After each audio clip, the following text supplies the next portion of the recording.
किसान भाइयों नमस्कार।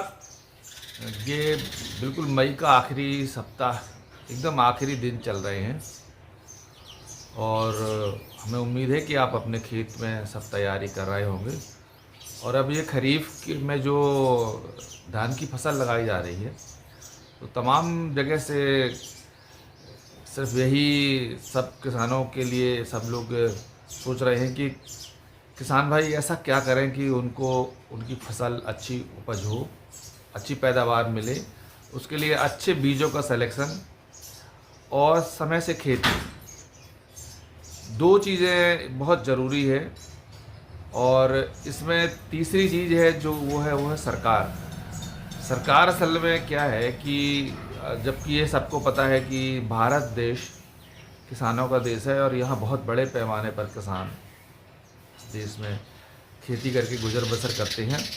और खेती को वो इस तरह से करते हैं कि अगर किसान तो ये गुणा भाग भी नहीं कर पाते हैं कि हमारी क्या लागत लग गई और हमने उसमें कितना समय लगा दिया और इसे जो पैदावार होगी वो लागत की तुलना में किस अनुपात में उस वो जो हमको मिल रही है, तो हम उसमें घाटे में जा रहे हैं कि फ़ायदे में जा रहे हैं।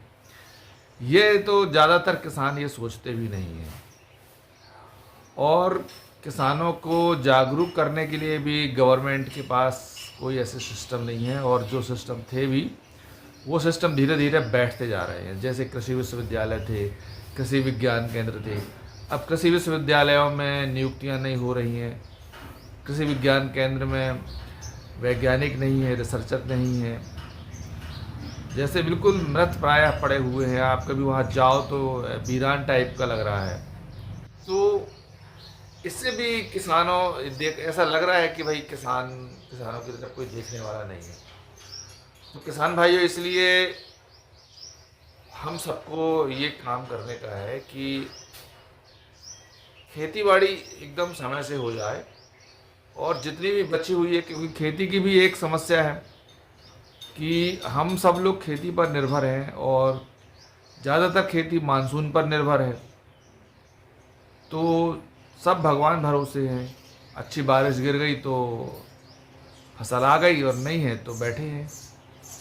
कभी बाली नहीं निकल पा रही है तो कभी कोई समस्या आ रही है।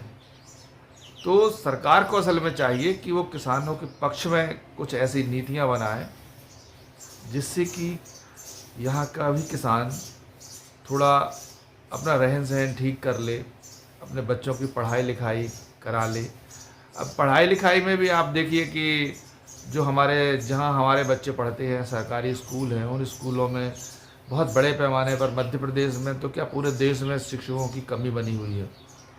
बहुत सारे स्कूल ऐसे हैं कि हज़ारों की तादाद में स्कूल ऐसे हैं जिसमें एक भी शिक्षक नहीं है। तो ये सारे जब इस तरफ सोचो तो थोड़ा बड़ी निराशा सी होती है। लेकिन फिर भी देखो, सरकारें आती जाती रहती हैं, हमें अपना काम करना चाहिए और दबाव बनाना चाहिए कि सरकार हमारे पक्ष में नीतियां बनाए। किसान भी जो है वो असल में बटे हुए हैं, किसान भी पार्टियों में बटे हुए हैं कि कोई इस पार्टी का कार्यकर्ता है, कोई इस पार्टी का कार्यकर्ता है। मेरा किसानों से यही है, अनुरोध है कि देखिए, चूँकि हमारे यहाँ पार्लियामेंट्री सिस्टम है, हमारे यहाँ पार्टियाँ चुनाव लड़ती हैं, फिर सरकार बनाती हैं, तो निश्चित तौर से हमें किसी न किसी पार्टी को वोट दे के और सरकार पे एक तरीके से सरकार बनाना चाहिए। लेकिन ये ध्यान रखना चाहिए कि कौन सी सरकारें किसानों के पक्ष में काम कर रही हैं। और सरकार बनाने तक आपकी भूमिका, आप यदि वो वोटर हैं, वोटर तो है ही, मतलब अगर आप कोई वैसे कार्यकर्ता नहीं है कि आप कोई ब्लॉक स्तर पे हैं, मंडल स्तर पे है या जिला स्तर पे है, अगर आप इतने किसी पार्टी में सक्रिय नहीं है तो आपको बहुत ज़्यादा पार्टियों की भक्ति करने की ज़रूरत नहीं है। क्योंकि अगर आप पार्टी के भक्त हो जाती हैं तो फिर पार्टी जो कुछ भी करती है वो आपको सब अच्छा ही अच्छा लगता है, आप उसकी आलोचना नहीं कर सकते। तो आपको एक किसान की तरह सोचना है।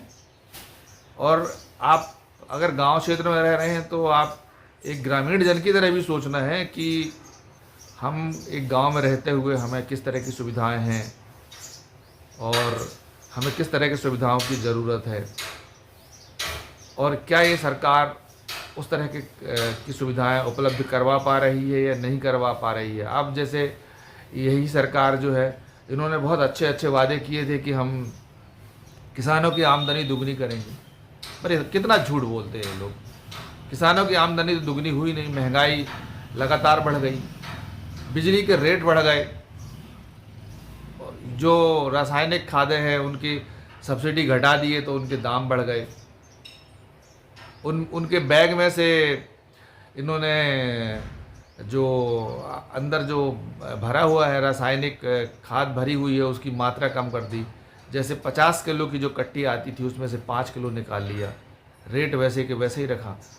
तो आप समझ रहे हो कि किस तरीके से ये हमको आपको ये सरकार बेवकूफ़ समझ रही है और बिल्कुल ध्यान नहीं दे रही है। जुमले आ रहे हैं, एक मंत्री आ रहा है तो कुछ कह रहा है, दूसरा मंत्री आ रहा है तो कुछ कह रहा है। तो किसान भाइयों, इसलिए बहुत सोच समझकर आगे बढ़ने की ज़रूरत है। और खेतीबाड़ी भी जो है, ज़मीन का जो आपके पास में कल के दिन 5 खेत थे और टुकड़े टुकड़े में बट गए, 2-2 खेत मिले आपके पास, किसी के पास। अब तो वैसे भी खेतों जो है वो इतने बंटवारा हो चुके हैं कि जोत बहुत छोटी हो गई है और उस जोत में खेती करना बहुत मुश्किल का काम लग रहा है। और यही कारण है कि अब लड़के गांव से निकल निकल के और शहरों की तरफ भाग रहे हैं, लेकिन शहरों में भी कौन सा बड़ा काम रखा हुआ है। तो पता नहीं है कि सरकारें कर क्या रही है, कैसे इतनी बड़ी आबादी को आगे बढ़ाने वाले हैं। आप कभी कहते हैं कि हमने हमारी तीसरी अर्थव्यवस्था, चौथी अर्थव्यवस्था, पांचवी अर्थव्यवस्था, ये क्या अर्थव्यवस्था लगा भाई। आपने देश में सिर्फ 5-7 लोगों 10 लोगों की आपने आमदनी बढ़ा दी और बाकी तो लोग जो है ना उनकी आमदनी घट गई है। और आप कह रहे हैं कि हम अब चौथी अर्थव्यवस्था से हम तीसरी अर्थव्यवस्था की तरफ जा रहे हैं। दूसरी तरफ आप देखोगे कि जिस दिन यहाँ पे गल्ला बढ़ता है, मुफ्त का अनाज जिसको बोलते हैं, लाइन लगी रहती है। तो ऐसी स्थिति क्यों बन रही है बताइए कि लोग मुफ्त का अनाज लेने के चक्कर में घूम रहे हैं? क्योंकि आपने लोगों के सपने मार दिए ना। अब यहाँ पे गांव में कोई भी माँ बाप से ये हमने कहते हुए नहीं सुना कि मैं अपने बच्चे को पढ़ा रहा हूँ कि वो पढ़ लिख करके किसी नौकरी में लगेगा, कोई इंजीनियर बनेगा, कोई बड़ा काम करेगा। अब कोई नहीं कहता ये बात। और ये पिछले अभी 8-10 सालों में ही ये हुआ है। उसके पहले तो बड़ी उम्मीद के साथ बच्चों को भेजा जाता था स्कूल और कहा जाता था कि बेटा पढ़ेगा लिखेगा तो कुछ बनेगा तो घर की स्थिति सुधरेगी। तो सबसे बड़ा काम जो इस सरकार ने किया है वो ये किया है कि लोगों के सपने मार दिए हैं। अब कोई सपना नहीं बचा है।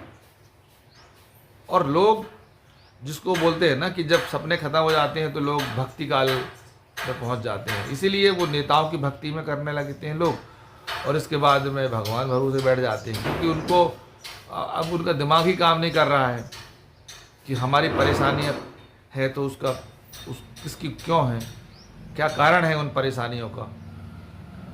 कोई सोचता है कि क्या करें, भगवान ने ऐसे ही पैदा कर दिया, कोई सोचता है कि ईश्वर की देन है। तो ये तमाम चीज़ें हैं और इसलिए हमारा सरकार में बैठे लोगों से अनुरोध है कि आप लोग जनता के पक्ष की नीतियां बनाइए। ऐसी नीतियां बनाइए जो ग्रामीण जो जहां लोग रह रहे हैं उनके पक्ष में काम करती हों, उनका जीवन खुशहाल बने, उनके बच्चे भी थोड़ा पढ़ें लिखें आगे बढ़ें।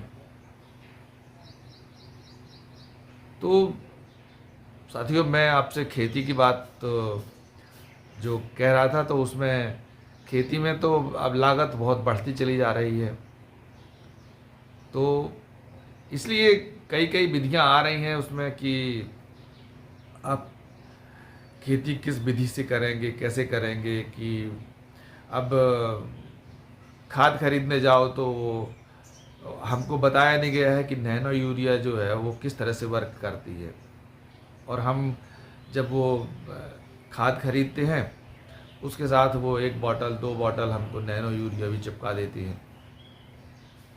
और वो मैंने बहुत सारे किसानों को जाके देखा है कि वो उनके घर में डब्बे के डब्बे सज के रखे हुए हैं। लोग कहते हैं पानी है, कोई यूज़फुल नहीं है, कोई उपयोगी नहीं है।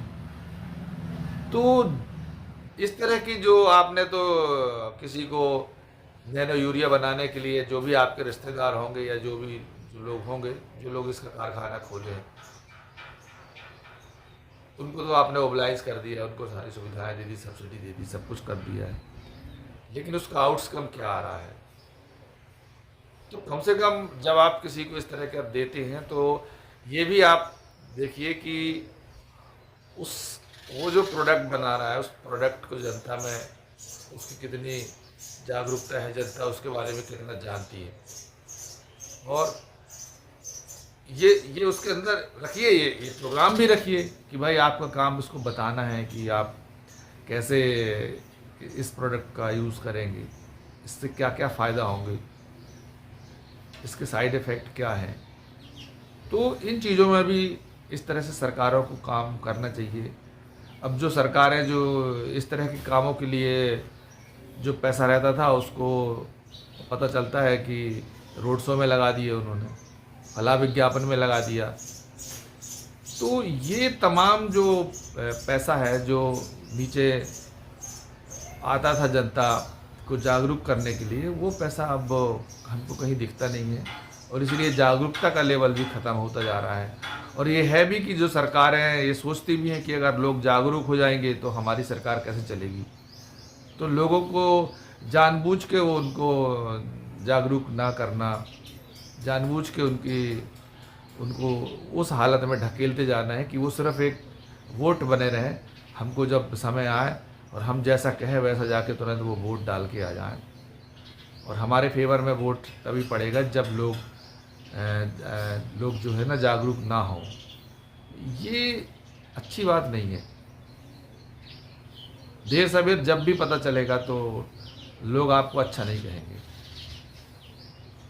तो किसान भाइयों, अब मैं तो बात करने जा रहा था आपसे खेती की विधि के ऊपर, लेकिन मैं किसी और चीज़ में मैं फंस गया, क्योंकि ये अंदर की फीलिंग है, ये हम सबका दर्द है जो निकल आता है।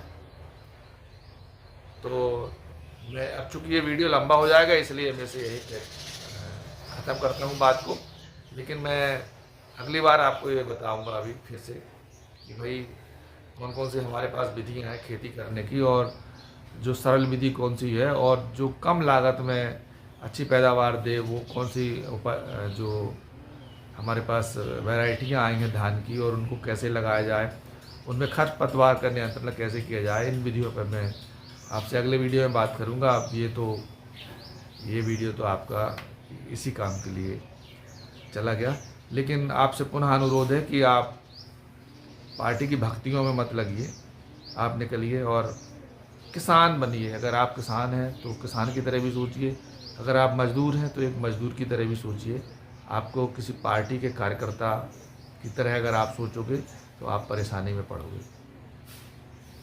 दोस्तों, कैसी लगी ये हमारी बात, और आप कमेंट्स करके ज़रूर बताइए, और अच्छा लगे तो ये वीडियो शेयर करिए और लाइक करिए, और दूसरों से भी इस बारे में चर्चा करिए कि आज के टॉपिक क्या क्या है। नमस्कार।